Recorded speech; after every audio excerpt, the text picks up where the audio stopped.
Ever felt paralyzed by fear in a new, unfamiliar world? This is Sara's story in bustling Marrakech, where cultural differences felt like insurmountable barriers. She longed to connect, but anxiety held her captive. Discover how a simple shared knife didn't just chop mint, but also slice through her fears, teaching us that true connection isn't about perfection, but shared humanity. Watch to unlock this powerful lesson.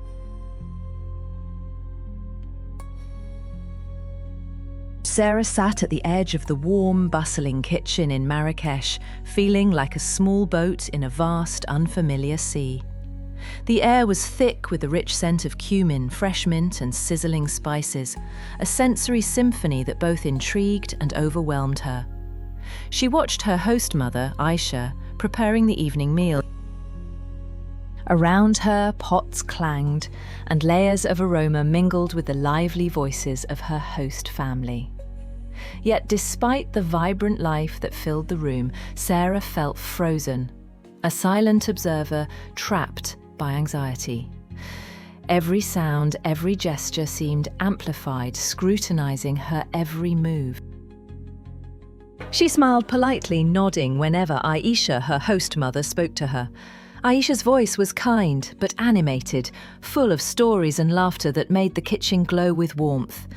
Yet Sara only heard the potential for mistakes, the fear of misunderstanding lurking in every word. Sara wanted to join in, to be part of this family beyond the polite gestures and soft yeses.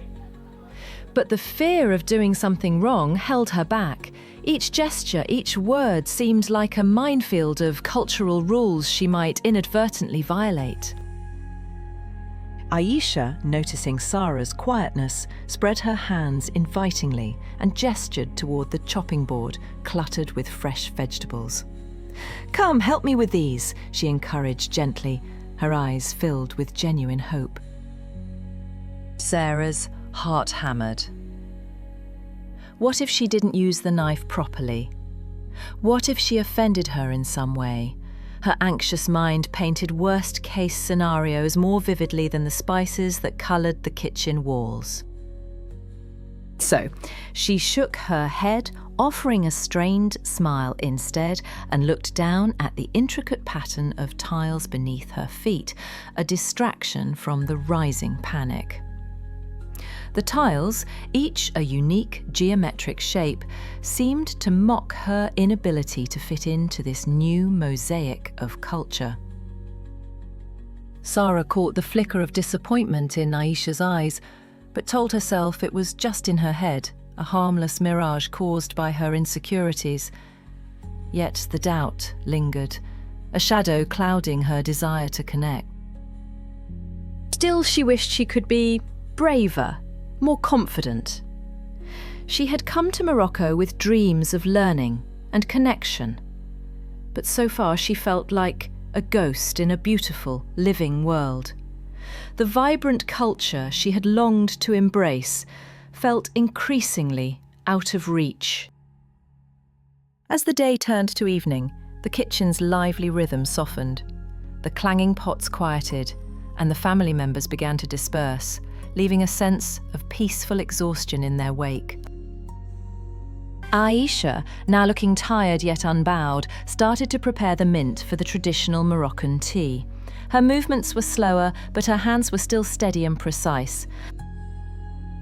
With nimble fingers, she cropped the leaves and piled them high, her movements fast but steady.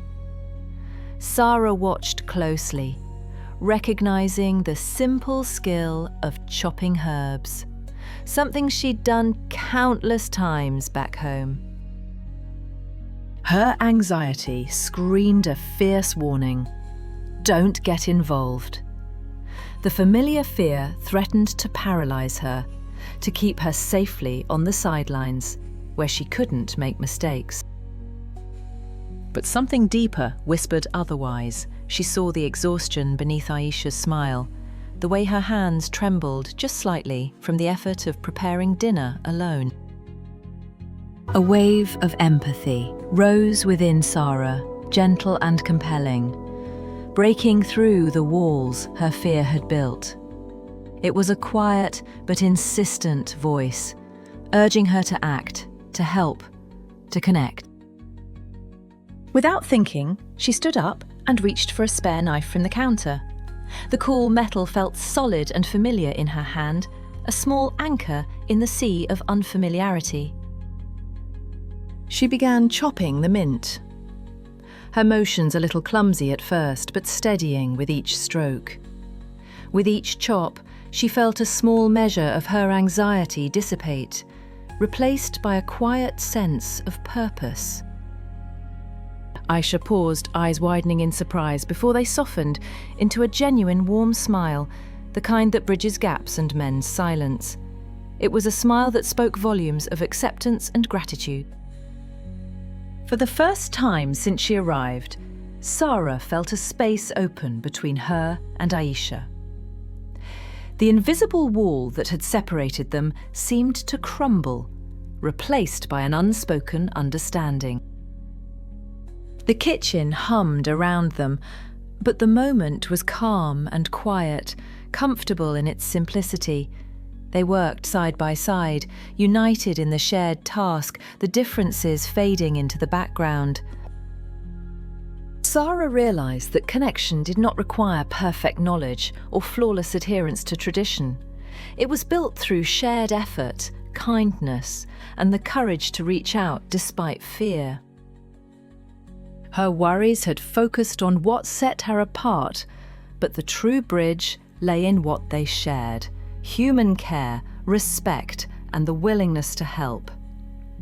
It was a simple but profound realization.